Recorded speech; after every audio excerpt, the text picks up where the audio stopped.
இந்த நாளிலே ஆவியானவருடைய தொடுதல் இந்த வார்த்தையிலே, அதனால்தான் அவருடைய வார்த்தைக்கு, அவருடைய தொடுதலுக்கு, அவருடைய உணர்த்துதலுக்கு நாம் காத்திருக்க வேண்டும். ப்ராப்ளம் என்னன்னா, நம்ம காத்திருக்கிறோமா வார்த்தைக்கு? இன்னைக்கு வந்து ரொம்ப ஈஸியாகிருச்சு, எல்லாம் ஈஸியாகிருச்சு. இன்னைக்கு வந்து நம்ம வந்து வேணும்னா நம்மளுக்கு சாப்பாடு சோம்பேறியா இருக்குது, நம்ம என்ன செய்வோம் சாப்பாடுக்காக? எல்லாம் the power of the hand. மலேசியாவில் வந்து the power of the hand பயங்கரமாக இருக்குது. ஏதாச்சும் கோமா யாராச்சும் வெட்டிட்டான் உள்ளுக்கு போந்துட்டான்னா அவன் கை தூக்கினாலே போதும். பவர் ஆஃப் த ஹேண்ட், இந்த கை இது பயங்கர பவர். அதே போல் இந்த பவர் ஆஃப் த ஹேண்ட் என்ன செய்யுது? ஆர்டர் பண்ணுது. ஃபுட் வந்து நம்ம வீட்டு முன்னுக்கு வந்து கொடுத்துட்டு போகிறான் சாப்பாடு. அவனுக்கு ஒரு சந்தோஷம், அவனுக்கு கமிஷன் கிடைக்குது, காசு. நம்ம வந்து டிரைவ் த்ரூக்கு போகிறோம், எனக்கு சீக்கிரமாக லைனில் இருக்க எனக்கு பிடிக்கல, அப்போ நான் என்ன செய்கிறேன்? டிரைவ் த்ரூக்கு போகிறேன். டிரைவ் த்ரூ போகும்போது எனக்கு சீக்கிரமாக காசு கட்டணும், சீக்கிரமாக சாப்பாடு கொடுக்கணும், சீக்கிரமாக சாப்பிடணும். சரிங்களா? எல்லாம் சீக்கிரமாக நடக்கணும் சொல்லி இந்த வாழ்க்கை இந்த காலகட்டத்தில் போய் கொண்டு இருக்கோம். எனக்கு ஏதாச்சும் தெரியலையா, முன்னெல்லாம் வந்து தெரியலனா, பிரசங்கத்துக்கு தெரியலனா இந்த வசனம் எங்கடா இருக்குன்னு சொல்லி புரட்டி உங்களுக்கு தெரியுங்களா, அந்த ஒரு பிரசங்கத்துக்கு அந்த ஒரு வசனம் தேடுறதுக்கு 1/2 மணி நேரம் பைபிளில் தேடிட்டு இருப்பேன். ஏன் தெரியுங்களா? அந்த டைமில் கூகுள்லாம் வந்து கஷ்டம். இப்போ வந்து நம்ம என்னாச்சு நம்மளுக்கு தெரியலன்னா கூட இப்போ வந்து ஏஐ வந்துருச்சு. ஏஐ என்ன தெரியும் செய்யும்? விளக்கம் கொடுத்துட்டு கடைசியிலேருந்து கேட்கும், உனக்கு புரியுதா இல்லையா, வேற ஏதாச்சும் விளக்கம் வேணுமான்னு கேட்குது. பார்த்துருக்கீங்களா? ரொம்ப சார்ந்து இருக்காது. இன்னைக்கு வேற சார்ந்திருதல் குறித்து பேச போகிறேன். இப்போ வந்து சத்துருவானவன் அவனுடைய வழிகளிலே சார்ந்திருக்கும்படிக்கு அவன் விருப்பப்படுகிறான். அப்படி தான் கொண்டு போகிறான். சப்டலி என்ன சொல்லுவாங்க தமிழில்? தந்திரமாக அவன் என்ன செய்கிறான்? நம்ம வந்து வேற காரியத்தில் சார்ந்திருக்கும்படி சத்துருவானவன் கொண்டு போகிறான். இது நம்ம கவனமாக நம்ம சிந்திக்க வேண்டும். அழகாக சார்ந்திருப்புதல் வேற காரியத்துக்கு போகிறது. ஆனாலும் தேவனுடைய வார்த்தைக்கு நாம் காத்திருந்து, ஆவியானவரே பேசுங்க, நீங்க பேசலன்னா நான் வந்து இதை விட்டு நான் போக போறதில்லை ஆவியானவரே, இந்த வார்த்தையில நீங்க பேசணும் ஆவியானவரே, எனக்கு என்ன சொல்றீங்க இந்த நாளில் சொல்லி காத்திருந்து அவர் சமூகத்தில் இருக்கும்போது அது பெற்றுக்கொள்ளுகிற ஆசீர்வாதம் பயங்கரமானது. ஹல்லேலூயா. பிறகு வர காத்திருக்கும் போது என்ன நடக்கும்? கடைசியாக உங்களுக்கு ஒரு வார்த்தை உங்களுக்கு கொடுப்பேன். இந்த நாளிலே அப்படியாக நாம் காத்திருக்கும் போது ஆவியானவர் நம்மை ஆசீர்வதிக்கிறவராக இருக்கிறார். ஆகையால் இந்த நாளிலே நாம் என்ன பார்க்க போகிறோம்? அந்த ஆவியானவர் குறித்து பார்க்க போகிறோம். ஆமென். ஆவியானவர் குறித்து வாசிப்போமா? அப்போஸ்தலர் 1ஆம் அதிகாரம் நம்ம 6ல் இருந்து தொடங்குவோமா? Let's start from verse 6. அப்பொழுது கூடி வந்திருக்கிறவர்கள் அவரை நோக்கி, ஐயா கொஞ்சம் இருங்க, கொஞ்ச நேரம். ஓகே, எல்லாம் எடுத்துட்டீங்களா? ஓகே, அப்போஸ்தலர் 1ஆம் அதிகாரம் 6லேருந்து 8. 6லேருந்து நம்ம தொடங்குவோமா? ஓகே, 6லேருந்து வாசிக்கிறீங்களா? கூடி இருக்கிற என்ன சம்பவம் என்றால், ஆண்டவர் வந்து அவர் எடுத்துக்கொள்ளப்பட போறாரு. அப்ப அதுக்கு முன்பதாக ஆண்டவர் சில காரியங்கள் பேசிக் கொண்டிருக்கிறார். அப்ப அந்த அப்போஸ்தலர்கள் சீடர்களாம் கூடி வந்திருக்கிறவர்கள் அவரை பார்த்து, அதுக்கு முன்பதாக என்ன பார்த்தோம்? நம்ம ஆண்டவர் வெளிப்பட்டார், ஆண்டவர் தோன்றினார், ஆண்டவர் உயிரோடு இருக்கிறவராய் அவர் காண்பித்தார். இதெல்லாம் பார்க்கும்போது அப்ப பரிசுத்தாவின் வருவார் என்று அங்க அவர் சொல்லி, காத்திருங்கள், உங்களுக்காக ப்ராமிஸ் பண்ணப்பட்ட ஆவியானவர் அவர் வருவார், காத்திருங்கன்னு சொல்லி நம்ம இதெல்லாம் பார்த்தோம். அப்ப the message of Jesus was clearly upon the Holy Spirit. Amen. There's going to be a great beginning. ஒரு பயங்கரமான ஒரு தொடக்கத்தை அங்க ஆரம்பிக்க போகிறது. ஒரு தொடக்கம், பயங்கரமான தொடக்கம். அப்படின்னா ஒரு ஏரா வருது. இந்த ஏரா என்ன தெரியுங்களா? the era of the Holy Spirit. ஒரு பயங்கரமான ஒரு சீசன் வரப்போது, அது தொடக்கம் வரப்போகிறது. ஆகையால் காத்திருங்கள் என்று அங்க ஆண்டவர் சொல்லும்போது அதுக்கு சீடர்கள் என்ன செஞ்சாங்க?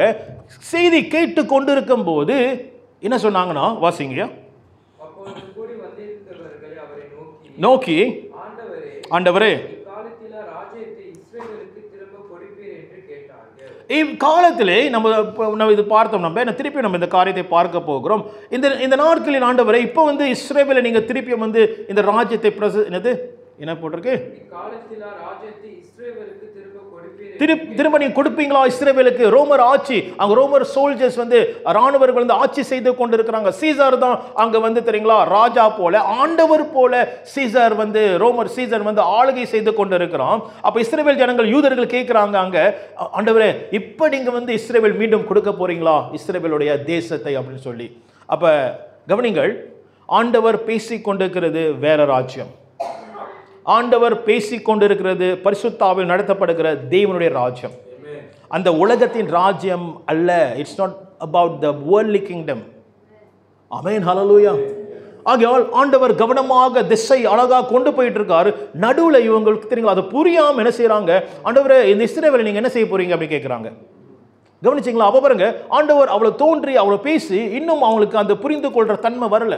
அப்ப மீண்டுமாக ஆவியானவர் ஆண்டவர் சொல்லுகிறார். வாசிங்க 8வது வசனம். 8-7 படிச்சிட்டோம்னா இன்னும் படிக்கல, வாசிங்க. அதற்கு அவர், பிதாவானவர் தம்முடைய ஆதீனத்திலே வைத்திருக்கிற காலங்களிலும் வேளைகளிலும் அறிகிறது உங்களுக்கு அடுத்ததல்ல. ஹல்லேலூயா. ஆவியானவர் தெரியுங்களா? ஆவியானவர் போட்டிருக்கு, ஆண்டவர் பிதா. வாசிங்க. பிதாவானவர் தம்முடைய ஆதீனத்திலே வைத்திருக்கிற காலங்களையும் வேளைகளையும் அறிகிறது உங்களுக்கு அடுத்ததல்ல. அப்ப ஆண்டவர் பிதாவானவர் தேவன் அவர் எப்படி இந்த காலங்களும் நேரங்களும் நடத்துகிறாரோ அது உனக்கு கவலை கிடையாது. அப்படி இந்த சீசன்ல அப்ப ஆவியானவர் என்னன்னா, இங்க தேவன் என்னன்னா, இந்த ஆவியானவர் தொடக்கத்தை அங்க கொடுக்கிறார். the season of the holy spirit is beginning. அப்ப ஆவியானவர் நடத்தப்படுகிற ஒரு காலகட்டம் நடந்து கொண்டிருக்கிறது. அந்த காலகட்டத்தில் தான் நாமும் இருக்கிறோம். நீங்களும் நானும் ஆண்டவர் இயேசு கிறிஸ்து தொடங்கின அந்த ஆவியானவருடைய காலகட்டத்தில் தான் நம்ம இருந்திருக்கும். ஆகையால் நாமும் ஆவியானவர் எனக்கு என்ன சொல்லுகிறார், ஆவியானவர் எனக்கு என்ன செய்ய ஆசைப்படுகிறார் என்று நாம் கவனமாக கேட்க வேண்டும். அல்லேலூயா. எல்லாருக்கும் புரியுது என்ன சொல்றேன்னு? ஆமென். எனக்கு சிலத்தில் கவலையா இருக்குது. சிலத்தில் எனக்கு ஃபீட்பேக் கிடைக்கும், ரொம்ப டீப்பா இருக்கு, எனக்கு புரியல அப்படின்னு சொல்லி எனக்கு ரொம்ப கவலையா இருக்கும். இப்படி நான் இதை சிம்பிள் வேயா கொடுக்கறதுன்னு சொல்லி. ஆமென். புரியலன்னா என்ன செய்யுங்கன்னா, மற்றவங்கள்ட்ட டிஸ்கஸ் பண்ணுங்க. அதனால தான் ஃபெலோஷிப் டைமில், ஐக்கியம் டைமில் வெளியே போகிறீங்க, ஐக்கியப்படும் போது மற்றவங்கள்ட்ட பேசுங்க, இந்த பிரசங்கத்தை பற்றி பேசுங்க. ஆமென், ஹல்லேலூயா. சில நீங்கள் தான் செய்கிறீங்க, வெரி குட். சரி, இங்கே விட்டேன். ராஜ்யத்தை. அப்ப இது குறித்து கவலைப்பட வேண்டாம். ஆண்டவர் சொல்றாரு, ஆவியானவர் மீண்டுமாக சொல்லுகிறார். ஆண்டவர் 8வது வசனத்துல, பரிசுத்த ஆவியானவர் உங்களிடத்தில் வரும்போது நீங்கள் பலனடைந்து எருசலேமிலும் முழுவதிலும் சமாரியாவிலும் பூமி கடைசி பரியந்தம். ஹல்லேலூயா. அப்ப எங்க இருந்தாலும், எந்த மூலையில, எந்த இருளான இடத்துல இருந்தாலும் நீங்கள் எனக்காக சாட்சிகளாய் இருப்பீர்கள். அப்ப அங்க இயேசு கிறிஸ்து தோன்ற போகிறார். உயிரோடு இருக்கிறவராய் அந்த இடத்துல இயேசு கிறிஸ்து காணப்பட போகிறார். இதுதான் ஆவியானவருடைய அசைவு. ஆவியானவருடைய அசைவு இயேசுவை காண்பிக்கிற அசைவு. ஆவியானவருடைய அசைவு தன்னுடைய அசைவு அல்ல. ஆவியானவருடைய அசைவு தெரியுங்களா, தன்னை தானே பெருமை பாராட்டுகிற அசைவு அல்ல. ஆவியானவர் அசைவு எப்பொழுதும் இயேசு கிறிஸ்துவை காண்பிக்கும், இயேசு கிறிஸ்துவின் வார்த்தையை காண்பிக்கும். The leading of the Holy Spirit. கவனிங்க, எப்பொழுதும் வார்த்தையை கவனிக்கும், வார்த்தை காண்பிக்கும். அப்புறம் அந்த வார்த்தையின் குணாதிசயங்கள், வார்த்தையின் தெரியுங்களா, அந்த ஆவியின் கனிகள், இதுதான் ஆவியானவர் காண்பிப்பார். அல்லேலூயா. சிம்தில் இந்த கோபமா வருது சில காரியங்கள் பார்க்கும்போது, நடக்கும்போது. ஆமென். சில நேரத்தில் இப்படியாக, இதெல்லாம் ஏன் சொல்றேன்னா, இதெல்லாம் நம்மளுக்கு சபையில் இது கற்றுக் கொடுக்க வேண்டும், உங்களுக்கு நான் கற்றுக் கொடுக்க வேண்டும். சில நேரத்தில் ப்ரொஃபேட்டிக் மூவ்மெண்ட், தீர்க்க தரிசன அசைவு என்று தெரியுங்களா எண்ணப்படுகிறது. நல்லது. இதெல்லாம் ஒவ்வொரு தெரியுங்களா அந்த நேரத்துக்கும் அந்த சபைக்கும் இல்லாட்டி அந்த குறிப்பிட்ட அசைவுக்கும் நம்ம பேசலாம், அந்த ப்ரொஃபேட்டிக் மூவ்மெண்ட். ஆனாலும் சதாகாலம் இருக்கிறது இந்த வார்த்தையின் movement. It's the word, movement of the word. இதுதான் நிலைத்திருக்கும். ஆமென், ஹல்லேலூயா. அப்போ நம்ம கவனமாக இருக்க வேண்டும். ஆவியானவர் உடைய அசைவு எப்படிப்பட்டது பார்க்க போகிறோம். இந்த நாளிலே ஆவியானவரும் அவருடைய வல்லமை பார்க்க போகிறோம். மீண்டுமாக 8வது வசனம் வாசிப்போமா? பரிசுத்த ஆவியானவர் உங்களிடத்திலே வரும்போது நீங்கள் பலனடைந்து எருசலேமிலும் சமாரியாவிலும் அப்ப this is a new beginning. ஒரு புதிய ஆரம்பம் ஆண்டவர் அங்க தொடங்குகிறார். அந்த தொடக்கத்தில் ஆவியானவர் வரப்போகிறார். அவர் தான் தொடக்கி வைக்க போகிறார். அவர் தான் உங்களுக்கு முன்பாக சொல்ல போகிறார் அந்த ஆவியானவர். So a new era is beginning. ஆமென். ஒரு புதிய ஏரா ஆரம்பிக்கிறது. இங்கனா ஆண்டவர் இயேசு கிறிஸ்து எப்படி இங்கேருந்து நம்ம பார்க்கலாம்னா, பழைய ஏற்பாட்டிலேருந்து பார்க்கும்போது ஒரு மனிதனுடைய ஏரா வந்துச்சு. அந்த மனிதனுடைய பேர்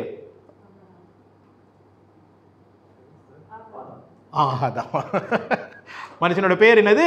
ஆடாம். ஆடாமுக்கு ஆண்டவர் ஒரு உதவியாளர் கொடுத்தாரு. அவங்க பேரு ஏவாள். ஆமென்.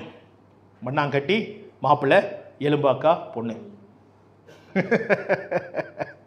இது ஒரு பாட்டு இருக்குது. ஸோ அந்த ஏரா முடிஞ்ச பிறகு ஒரு குடும்பம் ஏரா வந்துச்சு. குடும்பம் ஆபிரகாம், ஈசாக், யாக்கோப் முடிஞ்ச கோத்திரங்களின் ஏரா வந்துச்சு. கோத்திரங்கள் 12 கோத்திரங்கள் ஆண்டவர் வந்து ஏற்படுத்தினார், தெரிந்து கொண்டார். கோத்திரங்கள் முடிஞ்ச தேசத்தின் இஸ்ரவேல் தேசத்தின் தெரியுங்களா அந்த ஏரா வந்துச்சு.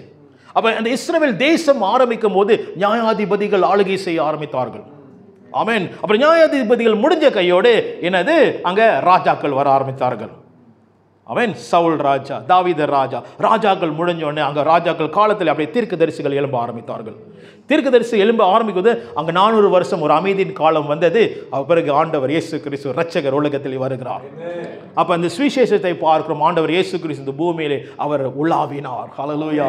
ஜனங்கள் மத்தியிலே உலாவினார் ஆண்டவர் இயேசு கிறிஸ்து. இப்ப அந்த ஏரா முடிஞ்ச பிறகு நான் போகிறேன், ஆனாலும் அவர் வரப்போகிறார்.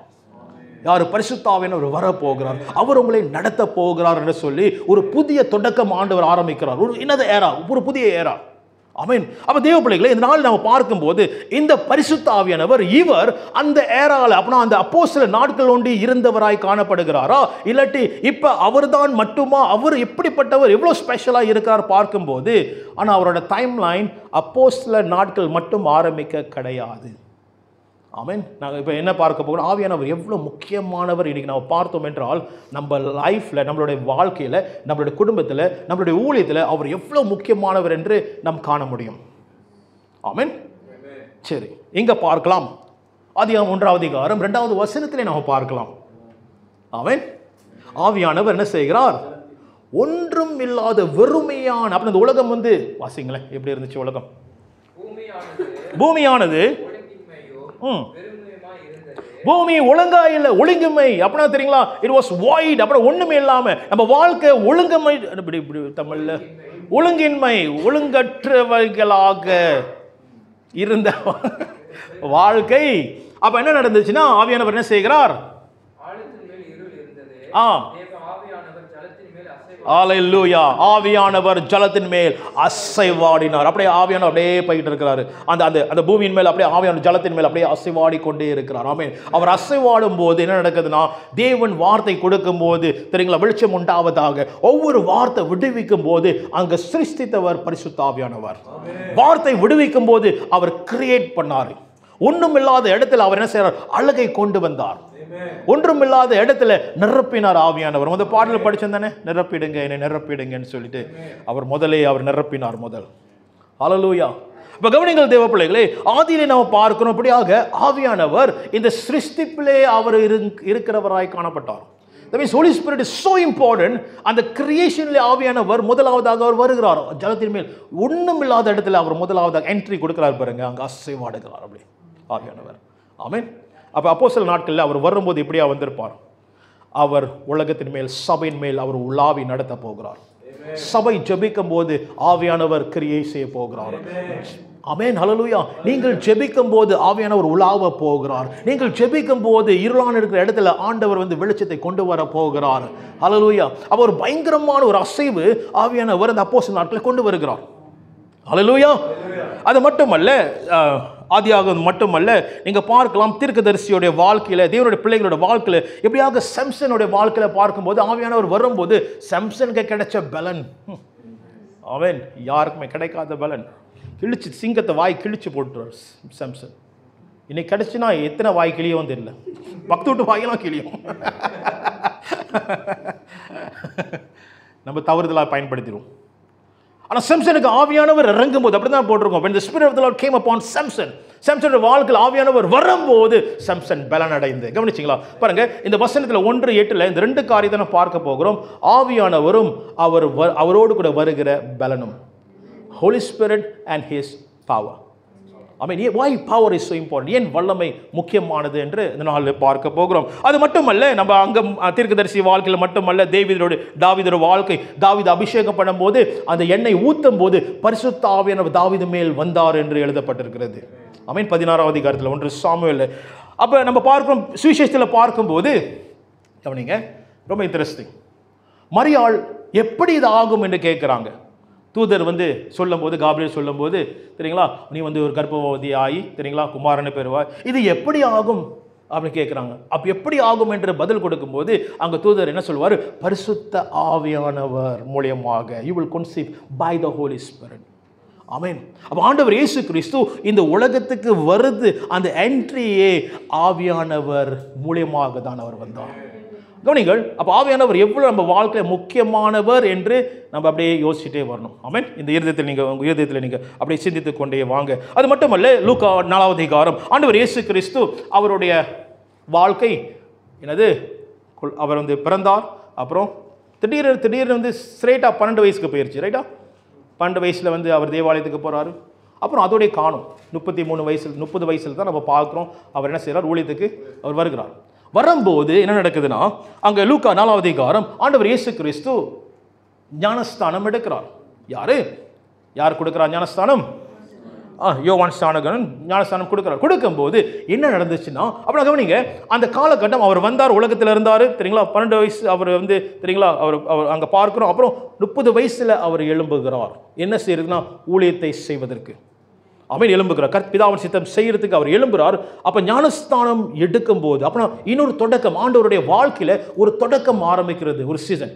இந்த சீசன் முடிஞ்சிருச்சு. இப்போ வந்து பிதாவுடைய சித்தத்தை செய்யும்படிக்கு அவர் 30 வயசுல ஒரு சீசன் ஆரம்பிக்குது. அதான் சொல்றேன்னு, ஒவ்வொரு வாழ்க்கை நமக்கு ஒரு சீசன் இருக்குது. அந்த சீசன் நம்ம புரிந்து கொள்ள வேண்டும். ஆவியானவர் என்ன சொல்கிறார்? ஆமென். நீங்க இருக்கிற இந்த இடத்துல இது ஒரு சீசன். கர்த்தர் உங்களை வந்து பேசுகிற உருவாக்குற ஒரு சீசனை நீங்க இருக்கிறீங்க. ஆமென். நான் இங்க பிணையங்களை இருக்கிறது ஒரு சீசன். அல்லேலூயா. சங்கனூர்ல இருக்கிறது ஒரு சீசன். இந்த சீசன் கர்த்தருக்கு தான் தெரியும், எப்போ தொடங்குறது எப்போ முடிக்கிறதுன்னு. அல்லேலூயா. அப்ப ஆண்டவர் இயேசு கிறிஸ்து சீசன் ஆரம்பிக்கிறார். ஆரம்பிக்கும் போது ஊழியத்துக்கு போறார். அவர் வந்து பிதாவின் சித்தத்தை செய்யும்படி போறாரு. அப்ப ஞானஸ்தானம் எடுக்கும் போது என்ன நடந்துச்சுன்னா, வாசிங்க 4:1. 4:1 இருக்குது ஞானஸ்தானம்.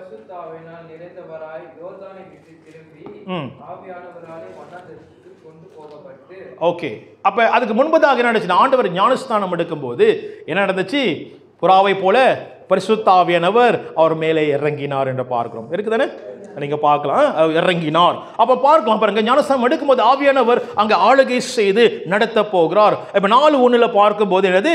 பரிசுத்த ஆவியினால் அவர் நிறைந்தவராய். அப்ப ஊழியத்தை ஆரம்பிக்க போறார், சீசன் ஆரம்பிக்க போறாரு.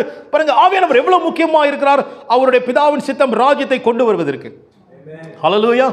அப்ப நிறைந்தவராய் என்ன செய்றார்? காணப்பட்டார். அப்புறம் அவர் வந்து பரிசுத்த ஆவியினாலே என்ன செய்யப்பட்டாரு? வனாந்திரத்துக்கு கொண்டு போகப்பட்டார். He was led to the wilderness by the Holy Spirit. சகல ஆண்டவர் ஆவியானவர் எப்படி படம் எடுக்கணும், எப்படி உருவாக்கணும், எப்படி தெரியுங்களா நம்மளை உருவாக்கணும் ஆவியானவருக்கு தெரியும். அப்ப ஆவியானவர் அழகாக நடத்துவார். நடத்தும் போது செமத்துல வலிக்கும், கஷ்டமா இருக்கும். செமத்துல என்ன ஆண்டவரேன்னு சொல்லி நம்ம முறுமுறுப்போம். சரி, ஒரு கதை சொல்லுவா. ஒரு செதுக்கிறவன், மார்பிள் செதுக்கிறவன் சரிங்களா, மார்பிள் ரைட்டாக சொல்கிறது, செதுக்கிறவன் நல்லா சிலையை செதுக்கிறவன் என்ன செய்யறானா, அவனுடைய ரூபத்தில் சிலையை செதுக்க ஆரம்பிச்சானா. மார்பிள் கல் எடுத்து செதுக்க ஆரம்பிச்சானா, என் ரூபத்தில் இந்த சிலை இருக்கணும். செதுக்கும் போது அப்போ அந்த முதல் செதுக்கின அந்த கல் வந்து அது வந்து எப்படின்னா, அது வந்து சரியாக வந்து ஒத்தளிக்கலை. செதுக்குனா அங்கே ஓடிடுது, இங்கே கிராக் ஆகிடுது. அந்த கல் வந்து ஒத்தளிக்கலாம் அவனோடு கூட. அப்போ என்ன செஞ்சிட்டான், அந்த கல்லை வெட்டிட்டு என்ன செஞ்சிட்டாரு, ஃப்ளா செஞ்சிட்டாரு. ஸோ செய்யும் போது அங்கே ஃப்ளோர் ஆயிடுச்சு. அப்போ இன்னொரு கல் எடுத்து செய்ய ஆரம்பித்தார். ஒரு நாள் வந்துச்சு என்னென்னா, அப்போ இது புரியுதுல்ல, இது ஃப்ளோராக இருக்குது, இது வந்து ஸ்டாச்சுவாக மாறிடுச்சு இந்த கல். ஒரு நாள் ஒரு ராத்திரியில் வந்து இந்த கீழே உள்ள கல் வந்து பேச ஆரம்பிச்சிச்சான். யாருக்கிட்ட? இந்த கல்லுக்கிட்ட பேச. 2 பேரும் கூட்டாளி. கதை தான், ஆராய்ச்சி பண்ணிடாதீங்க, கதை தான். ஸோ கீழே உள்ள கல் வந்து இந்த ஸ்டாச்சுகிட்ட பேச ஆரம்பிச்சிட்டான். நீனும் கல், அதே கல், நானும் அதே கல், என்ன நியாயம் இது? என்னை மிதிச்சுட்டு உனே பார்க்க வராங்க, என்னை மிதிச்சுட்டு உனே, நீனும் அதே கல், நானும் அதே கல் தான். அப்போ இந்த கல் இந்த சொர்பம் சொன்னிச்சான், ஞாபகம் இருக்குதா, நம்ம எல்லாம் ஒரு இடத்துல தான் வந்தோம். ஆனால் செதுக்கிறவன் என்ன செஞ்சான், உன்னை செதுக்க பார்த்தான், உன்னை ஒடுக்கணும். ஆனால் நீ இடம் கொடுக்கல. நீ என்ன செஞ்ச, வலிக்குதுன்னு சொன்னேன்.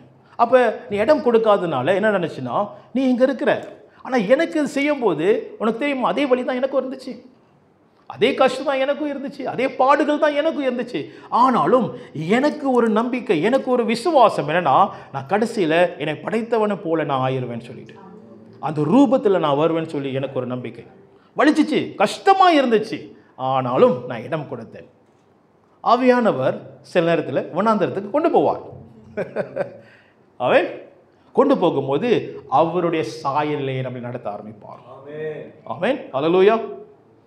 சரி, என்ன நடந்துச்சு? அது மட்டும் அல்ல, இது கதை இல்லை. சரி, போவோம். என்னது 14வது வசனத்தில் அவர் அந்த பாடுகள், அந்த உபத்திரவத்தை தாண்டி சத்துருவானன் பல காரியங்கள் கொடுக்க ஆரம்பித்தான். ஆண்டவர் அதெல்லாம் மேற்கொண்டு அவர் இறங்கும் போது ஊழியத்துக்கு இறங்க போறாரு. 12 சீடர்களை தேர்ந்தெடுக்க போறாரு. என்ன, எப்படி இறங்குறாரு? வாசிங்க 14வது வசனம்.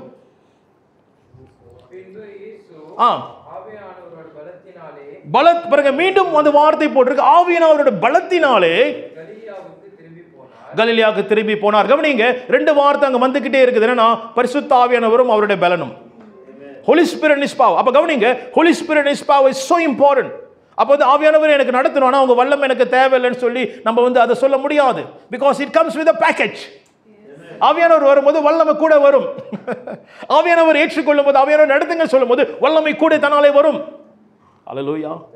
சரி, அப்ப என்ன நினைச்ச? ஆண்டவர் வல்லமையோட அவர் என்ன செய்தார்? ஊழியம் செய்ய ஆரம்பித்தார். அது மட்டுமல்ல, இப்ப அப்போஸ்தலர் 1:8 பார்க்கும்போது, வாசிங்க மீண்டுமாக அப்போஸ்தலர் 1:8. இப்ப சீடர்களுக்கு ஆண்டவர் அப்போஸ்தலர் சொல்றாரு, அவர் எடுத்துக்கொள்ளப்பட போகிறார். அவர் சொல்றாரு, இங்க பாருங்க அப்போஸ்தலர்களே, இப்ப நீங்க கொண்டு போறீங்க இந்த அசைவு. A new era is beginning. சபையின் அசைவா தொடங்குகிறது.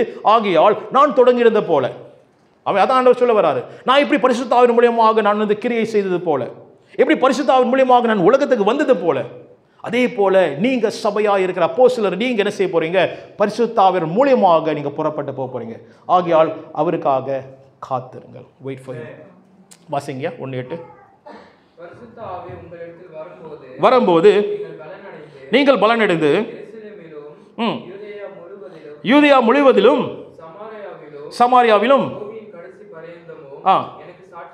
அப்ப ஆவியானவர் வரும்போது அவர் என்ன செய்வார்? ஆவியானவர் அவர் வருவார். அவர் மட்டுமல்ல, அவரோடு கூட பலன் வருகிறது. Hallelujah. So the Holy Spirit will come and with him comes the power.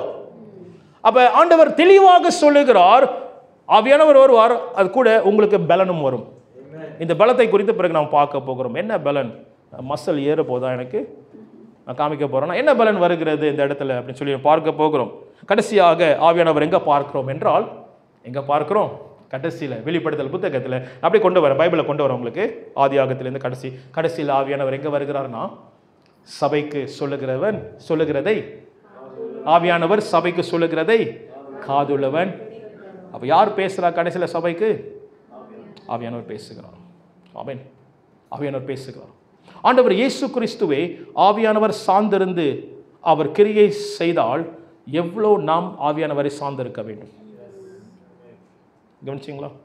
Very important, ரொம்ப முக்கியமாக இருக்கிறது. ஆண்டவர் இயேசு கிறிஸ்துவை பரிசுத்த ஆவியின் பலத்தோடு அவர் கிரியை செய்தார் என்று பார்க்கும்போது நாம் எவ்வளவாக அவர் பலத்தை நாம் பெற்றுக்கொள்ள வேண்டியதாக இருக்கிறது. சொல்கிறேன், அவர் பலம் நான் ஓட முடியாது, கஷ்டம். உண்மையான ஜீவியம், உலகத்தின் ஜீவியம் ஓடிடலாம், எப்படியோ போகலாம். ஆனால் முடிவு உலகத்தினோட வாழ்க்கை நம்மளுக்கு தெரியாது எங்கே முடிவுபடுது. ஆனால் உண்மையாக கர்த்தருக்குள்ள விசுவாசித்து உண்மையாக இருக்கிற வாழ்க்கை, faithful living without the holy spirit is impossible. It is impossible. Amen. சரி, ஆகையால் இந்த பரிசுத்த ஆவியானவர் யார்? Who is this holy spirit? Introduce பண்ணி விடுறேன் உங்களுக்கு. யார் ஆவியானவர்? அல்லேலூயா. ஆமென். உங்களுக்கு எல்லாம் தெரியும் இந்த ஆவியானவர், ஆனாலும் நான் ரீஇன்ட்ரோடியூஸ் பண்ணி விடுறேன் இந்த ஆவியானவர் யார் என்று. ஆமென். சரிங்களா? ஆண்டவர் இயேசு கிறிஸ்து இன்ட்ரோடியூஸ் பண்ணார் யாருன்னு சொல்லி நான் அவரோட இன்ட்ரோடக்ஷன் தான் எடுத்து உங்களுக்கு இப்போ கொடுக்குறேன். யோவான் 14வது அதிகாரம் 15லேருந்து 18. யார் இந்த ஆவியானவர்? இந்த பரிசுத்த ஆவியானவர் யார்? இன்னைக்கு உங்கள்கிட்ட கேட்குறாங்க, கிறிஸ்தவர்களாக இருக்கிற உங்கள்கிட்ட ஆண்டவர் அறியாதவங்க கேட்குறாங்க, சிஸ்டர் ஆவியானவர் சொல்லிட்டு இருக்கிறாங்களே, அவர் யாருன்னு கேட்குறாங்க. அப்போ நீங்கள் எப்படி பதில் கொடுக்க போறீங்க? ஓ, அவர் வந்தால் காற்று வரும், அவர் வந்தால் உடம்புல அப்படி சிலுக்கும், அப்படி சொல்ல போகிறோமா? இல்லாட்டி எப்படி அவரை அறிமுகப்படுத்த போகிறோம்? How are we going to introduce holy spirit? Amen. Introduce பண்ணும்போது எப்படி நம்ம இன்ட்ரோடியூஸ் பண்ணணும்? எல்லாம் வார்த்தையை வச்சு தான் இன்ட்ரடியூஸ் பண்ணணும், அனுபவத்தை வச்சு இன்ட்ரடியூஸ் பண்ணக்கூடாது. அது பிறகு வரும் இன்ட்ரடக்ஷன், அனுபவத்தை வச்சு. சரிங்களா? வாசிப்போமா? யோவான் 14, ஜான் சாப்டர் 14, 15 onwards, 15 முதல். நீங்கள் என்னிடத்தில் அன்பாய் இருந்தால் என் கற்பனைகளை கைக்கொள்ளுங்கள். யோவான் 14, 15லேருந்து 14, 15லேருந்து ரைட்டா கரெக்டா? ஓகே வாசிங்க. அப்படியா? அப்படி ஆரம்பிக்குது 14. ஓகே வாசிங்க. என் நாமத்தினாலே நீங்கள் எதை கேட்டாலும் அதை நான் செய்வேன். நீங்கள் என்னிடத்தில் அன்பாய் இருந்தால் என் கற்பனைகளை கைக்கொள்ளுங்கள். நான் பிதாவை வேண்டிக் கொள்வேன். நான் பிதாவை வேண்டிக் கொள்வேன். அப்பொழுது என்றைக்கும் உங்களோடு அப்பொழுது என்றைக்கும் உங்களோடு கூட இருக்கும்படிக்கு ஆவியாகிய வேறொரு தேற்றரவாளனை அவர் உங்களுக்கு தந்தருள்வார். வாசிங்க. உலகம் அந்த ஆவியானவரை காணாமலும் இருக்கிறபடியால் அவரை பெற்றுக்கொள்ள மாட்டாது. அவர் உங்களோடனே வாசம் பண்ணி உங்களுக்குள்ளே இருப்பதால் நீங்கள் அவரை அறிவீர்கள். ஆமென். பிடிச்சிங்களா? வாசிங்க தொடர்ந்து. நான் உங்களை திக்கற்றவர்களாக விடேன், உங்களிடத்திலே வருவேன். அல்லேலூயா. ஆமென். இது ஒரு வல்லமையான பயங்கரமான வசனம். ஆவியானவர் ஓட இன்ட்ரோடக்ஷன் சீடர்களுக்கு முன்னவே கொடுத்துட்டார். ஆண்டவர் இயேசு கிறிஸ்து கொடுத்துட்டார். இதான் இன்ட்ரோடக்ஷன். ஆமென். கவனிங்கள். முதல்ல ஒன்று நம்ம போக போகிறோம். I will pray to the Father, He will give you another helper. உங்களுக்கு முதல் காரியம் அறிமுகப்படுத்துகிறது என்னவென்றால், அவருடைய பெயர் எப்படி ஆண்டவர் இயேசு கிறிஸ்து அறிமுகப்படுத்துகிறார்னா, அவர் தேற்றவாளன் என்று தமிழ் எழுதியிருக்குது. ரைட்டா? இன்னொரு தேற்றவாளனை உங்களுக்கு கொடுக்குறேன். ஸோ அவரோட அந்த வார்த்தை தேற்றவாளன் ஹெல்ப்பர் சொல்லும்போது another வேர்டு வந்து கம்ஃபர்டர் தேற்றவாளன், இன்னொரு வேர்டு வந்து ஹெல்ப்பர் உதவி செய்கிறவர். அப்போ கிரீக் மொழியில் பார்க்கும்போது அந்த வார்த்தை பராக்லெத்தோஸ், உங்களை சொல்லியிருக்கேன் இந்த காரியத்தை, பராக்லெத்தோஸ் என்ற வார்த்தை. அந்த பராக்லெத்தோஸ் இல்லாட்டி பராக்காலியோ சொல்லும்போது என்னன்னா, அந்த அர்த்தமே வந்து ஒரு நண்பன் அருகிலே நிற்கும்படிக்கு அழைக்கப்பட்டவர், உங்களை உதவி செய்யும்படிக்கு உங்களோடு கூட இருக்கும்படிக்கு அவர் அழைக்கப்பட்டு நிறுத்தப்பட்டவர். அவன் அப்படின்னா ஒரு ஸ்பெஷல், உங்களுக்கு ஸ்பெஷல் ஃப்ரெண்ட் பக்கத்தில். இன்னொரு அர்த்தம் எப்படி தெரியுங்களா, ஒரு லீகல் அட்வைசர் போல அவர் பக்கத்தில். அப்புறம் என்னாச்சும் உங்களுக்கு தெரியும், லா பற்றி தர லா பிரகாரம் அவர் பேசுவார், லாயர் பேசுவார், அவர் பேசுவார், அவர் நடத்துவார், உதவி செய்வார். சப்தில் நம்ம வந்து லீகல் லெட்டர் வரும்போது நம்மளுக்கு வந்து கோர்ட்லேருந்து வருது புரியாது. அப்போ நம்ம எங்கே போவோம், லாயர்கிட்ட போவோம். லாயர் விவரித்து சொல்லுவாங்க, இல்லை இது இப்படி எப்படி சொல்லிது. அப்போ ஆவியானவர் என்ன செய்வார், நம்மளுடைய லீகல் மேட்டர்ஸ். ஏன் தெரியுங்களா, இந்த லீகலாக வந்து நம்மளுக்கு எதிராக வரவன் பிசாசாவன், நீ பாவி மரணத்துக்குரியவன் சொல்லி அவன் லெட்டர் லாயர் மாரி அவன் வருவான்.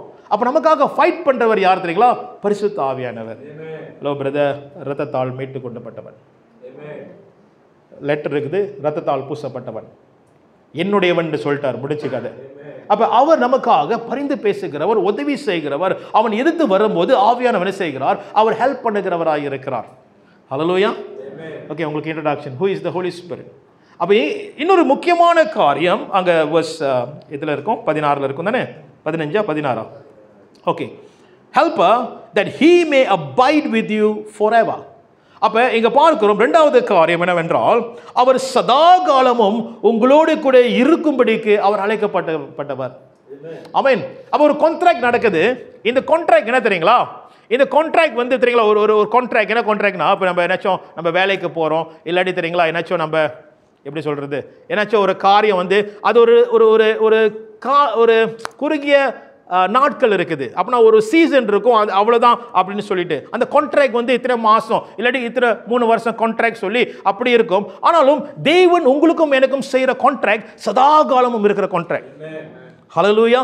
அப்போ ஆவியானவர் நம்மளை விட்டு போக மாட்டார், சதா காலமும் உங்களோடு கூட இருக்கும்படி ஆவியானவர் கொடுக்கப்பட்டிருக்கிறார். ஹல்லேலூயா, ஹல்லேலூயா, ஹல்லேலூயா.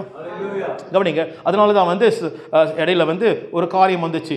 ஒருத்தவங்க வந்து ஜோம் பண்ணி சொல்கிறாங்க, உனக்குள்ள பரிசுத்த ஆவியானவர் இல்லை, அவர் வெளியே இருக்கிறாரு, அவர் வெளியே இருக்கிறனால உன் வாழ்க்கை அப்படி நடக்குதுன்னு சொல்லும் போது, அப்போ ஏன்ட்ட இந்த காரியம் சொல்லும் போது பொய்ன்னு சொல்லு, இது சுத்த பொய், அப்படி கிடையாது. ஆமென். ஆண்டவர் இயேசு கிறிஸ்து ஏற்றுக்கொள்ளும் போது ஆவியானவர் வருகிறவராய் இருக்கிறார், நம்மோடு கூட இருக்கிறவராய் இருக்கிறார். The contract is signed by the blood of Jesus. That Holy Spirit is given to us. ஆமென். நம்மளை விட்டு போக மாட்டார். எப்படி போவார் அவர்? அதனால தான் உணர்த்தி கொண்டே இருப்பார், பா வந்துருப்பா, பா வந்துரு, வேணாப்பா இது வேணாம், உணர்த்தி கொண்டே இருப்பார், நம்மளை இழுத்துக்கிட்டே இருப்பார் ஆவியானவர். அவர் விட மாட்டார், நம்மளை சரணெடுத்து கொண்டு போவார். ஏன் தெரியுங்களா, சதா காலமும் நமக்காக கொடுக்கப்பட்டவர். நன்றாக கவனிங்க தேவ பிள்ளைகளே, ஆண்டவர் எப்பொழுதும் கொடுக்கும் போது அவர் நித்தியமான காரியம் தான் கொடுப்பார், டெம்பரரி காரியம் கொடுக்க மாட்டார். ஆனால் பிசாசு கொடுக்கும் போது டெம்பரரி காரியம் தான் கொடுப்பான். அந்த டெம்பரரி சந்தோஷத்தை கொடுத்து ஏவி விட்டுருவோம் நம்மளை. உண்மை தானே? பாவத்தை கொடுத்து டெம்பரரி சந்தோஷம், என்ஜாய் பண்ணுப்பா. ஆனால் அடுத்தது மரணம் காத்து இருக்குது. ஏவாள் பழத்தை சாப்பிடும்படிக்கு ஆசைப்பட்டான். அவனே செஞ்சான், சாப்பிடு சாப்பிடு, நீ தேவனை போல ஆயிரவே. சாப்பிட்ட கையோடு நடந்துச்சுன்னா மரணம் வந்துருச்சு, டெத். மரணம் மட்டுமல்ல, பூமிக்கே சாபம் உண்டானது. அதெல்லாம் கவனிங்க. ஆண்டவர் கொடுக்கிறது எப்பொழுதும் அது நல்லதாக இருக்கும், அது நித்தியமாக இருக்கும், நமக்கு ஜீவனை கொடுக்கிறதாக இருக்கும். ஹல்லேலூயா, ஆமென். ஸோ ஆகையால் தேவ பிள்ளைகளே, இந்த நாளில் ஆண்டவர் நமக்கு சதாகாலம் நம்மோடு கூட இருக்கும்படி பரிசுத்த ஆவியானவர் நமக்கு கொடுத்திருக்கிறார். அதை புரிந்து கொள்ள வேண்டும்.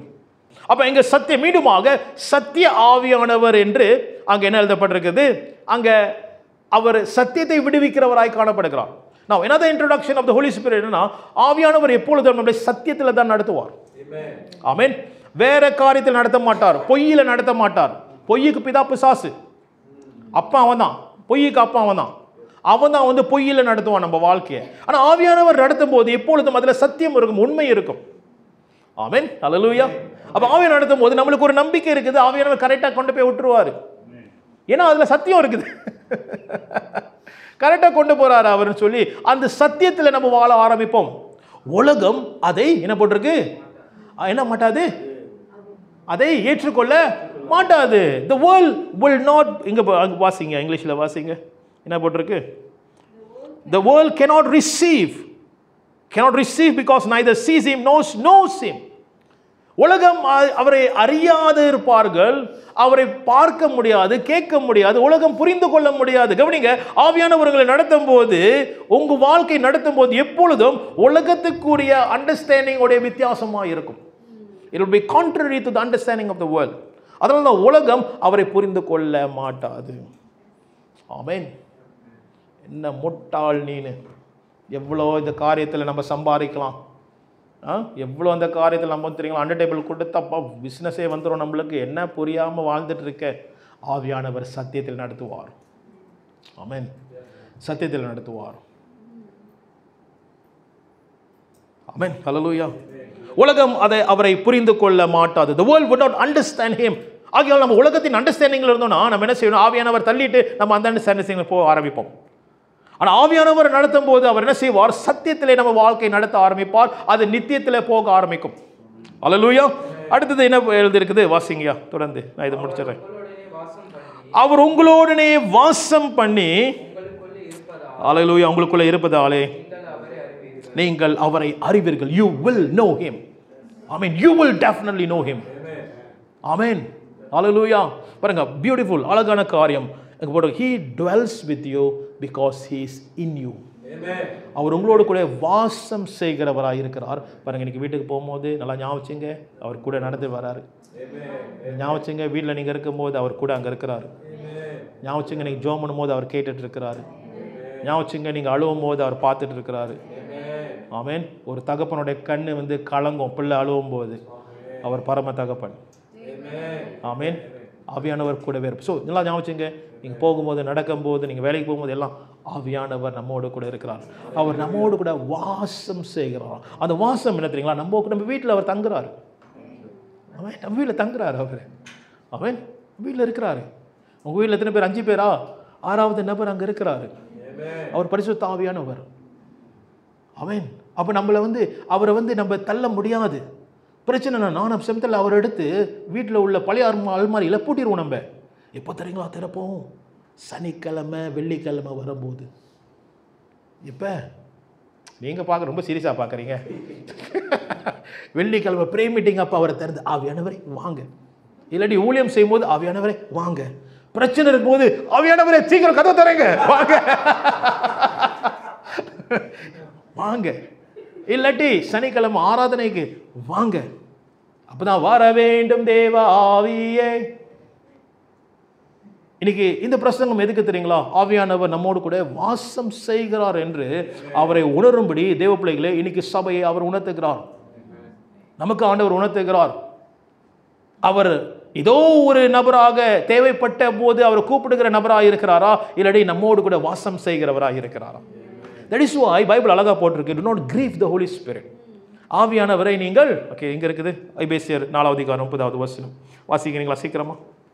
இன்னைக்கு பாதி பிரசங்கம் தான் உங்களுக்கு. வாசிங்க. எபேசியர் 4:30 வசனம்.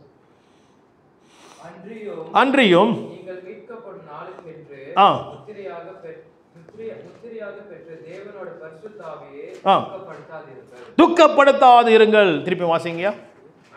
அன்றியும் நீங்கள் மீட்கப்படும் நாளுக்கென்று, அப்படின்னா மீட்கப்படுகிற நாள், அந்த நாள் வர வரைக்கும் முத்திரையாக பெற்ற தேவனோட பரிசுத்த, அப்படின்னா அவர் முத்திரை, அவர் தான், அவர் சீல் போட்டவர் அவர். அப்படின்னா கடைசி நாட்களில், கடைசி நம்ம வாழ்க்கை முடிகிற வரைக்கும் என்ன தெரியுங்களா, நமக்கு சீல் நம்மோடு கூட இருக்கிறவர் அவர் தான். அல்லேலூயா. கரை சேர்க்கிறவரும் அவர் தான். அல்லேலூயா. இன்னைக்கு கரை சேர்க்கிறவர் அவர் தான். இன்னைக்கு கரை சேர்க்கிறதுக்கு பல பிளான்லாம் பண்ணுறாங்க. இப்போ வந்து குழியை வந்து வாங்கி வச்சுட்டாங்க, இப்போ பெட்டியை வாங்கி வச்சுட்டாங்க, எனக்கு இந்த பெட்டி வேணும், எல்லாம் ஆயத்தம் பயங்கரமாக இருக்குது. ஆவியான கூட போய் சேரலன்னா சேர முடியாது. அப்போ ஆவியானவர் என்ன செய்கிறார்? அவர் கரை சேர்க்கிறவராக இருக்கிறார். அவரை நீங்கள் உங்களுடைய வாழ்க்கையிலே துக்கப்படுத்தாதீர்கள். ஆண்டவர் இங்கே எபேசியரில் அழகாக எழுதப்பட்டிருக்கு. Do not grieve the Holy Spirit. அப்புறம் என்ன தெரியுங்களா, அப்படின்னா அவர் சோகப்படுகிறார். உண்மை தானே? He became very sad. அவருக்கு அந்த என்னது, அந்த உணர்ச்சிகள் இருக்குது அவருக்கு தெரியும், அந்த ஃபீலிங் இருக்குது.